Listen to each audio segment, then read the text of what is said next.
Hi everybody, if we have a square of side length 1 and we inscribe a triangle inside of that square such that the square was divided into 4 another triangles. Now we inscribe 3 circles in 3 different triangles such that they are tangent to all 3 sides. If all the circles are congruent, then we need to find the radius of the circle. So first you please give your trial to this question and keep watching for the solution.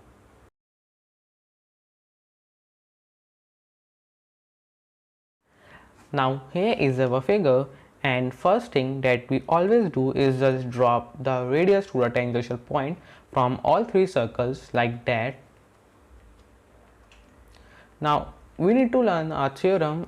Suppose that we have a circle and the O is the center of that circle, and we choose a point A in the exterior of the circle, and from point A we drop 2 tangents from the A point to the circle. Now we drop the radius to the tangential points, and we know that radius is perpendicular to the tangent, so it is perpendicular. Now join A and O, and the tangential points are B and C respectively. So in triangle AOB and triangle AOC, angle ABO is equals to angle ACO, which is equals to 90 degrees by tangent theorem, and BO is equals to OC, which is the radius of the circle, and AO is a common line. Therefore triangle AOB is congruent to triangle AOC by right angle hypotenuse side rule. Now we prove these 2 triangles are congruent, so we can say line AB is equals to line AC by corresponding parts of congruent triangles. It means these 2 lines are equal, and we use this pedagogy many times in our videos. Now here is our figure, and consider the radius of all 3 congruent circles be R. So this line is also R, and this line is also R. This line is 1 because our length of the square is 1, and this line is also R, this is 1. Now these 2 lines have same length. The length is 1 minus R, and by our tangent rule we can say this line is also equals to the 1 minus R, and this line is also equals to 1 minus R. And now we need to look at in these 2 right triangles. In these 2 right triangles we can say these 2 angles are equal because these 2 angles are formed by same radius of circle and the both tangents have same length. So now by ASA, angle side angle congruency rule, we can say these both triangles are congruent.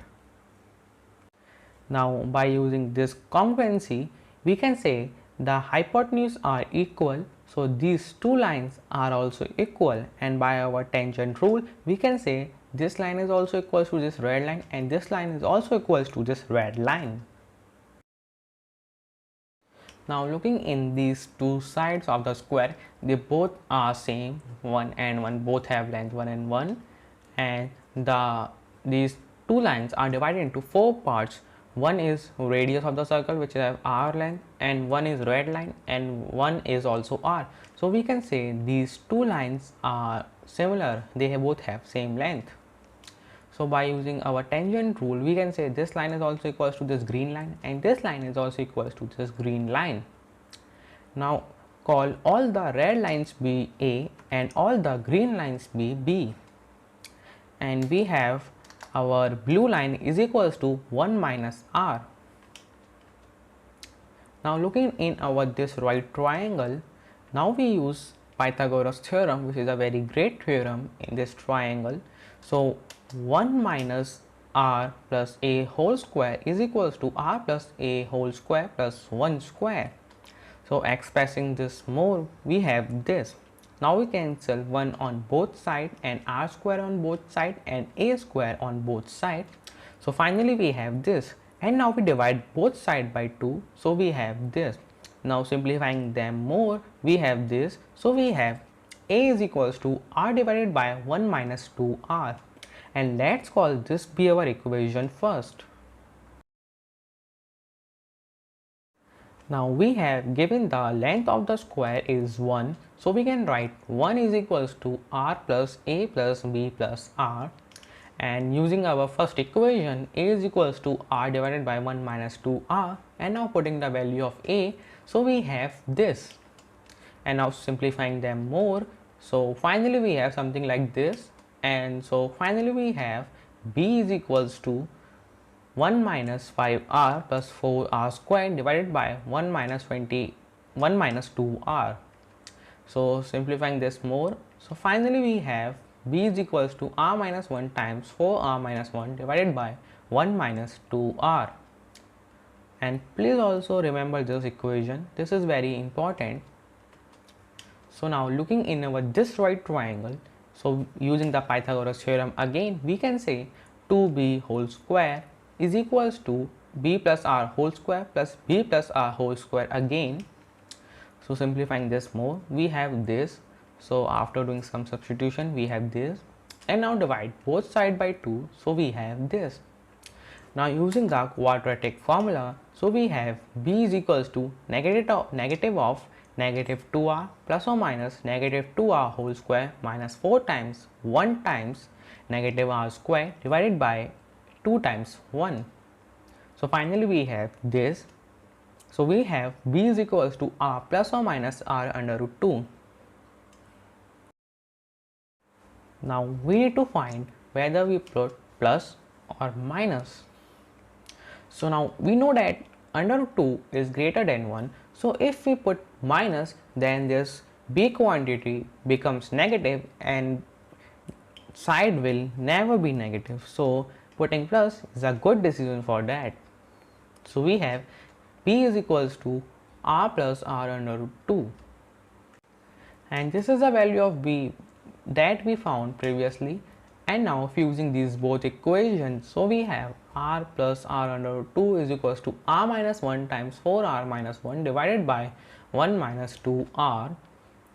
Now multiplying both sides by 1 minus 2r and opening the parenthesis, so we have got something like this, and now reopening the parenthesis and now doing further more simplifications, we have got this, and now writing this in a particular way, so we have this quadratic equation where r square is working as a variable. So now using quadratic formula again, so we have this. Now simplifying this more and more, so we have r is equal to 6 plus under root 2 plus or minus under root of 16 plus 4 under root 2 divided by 2 times 6 plus 2 under root 2. Now looking in our this under root part, we can write this also like as this. Now this helps us to define whether we put plus or minus. So this part is always less than 5.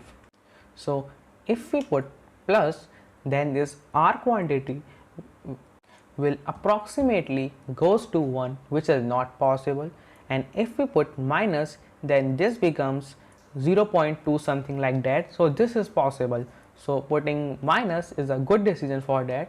So our r is equals to 6 plus under root 2 minus under root 16 plus 4 under root 2 divided by 2 times 6 plus 2 under root 2, and that is our correct answer. Now it's time for rating the hardness of the problem on the scale of 10. So for creativity, I want to give this problem 5 points out of 10, and for mathematical thinking, this problem got 3 points out of 10, and for focus needed, this problem got 4 points out of 10. So the average hardness of this problem is 4.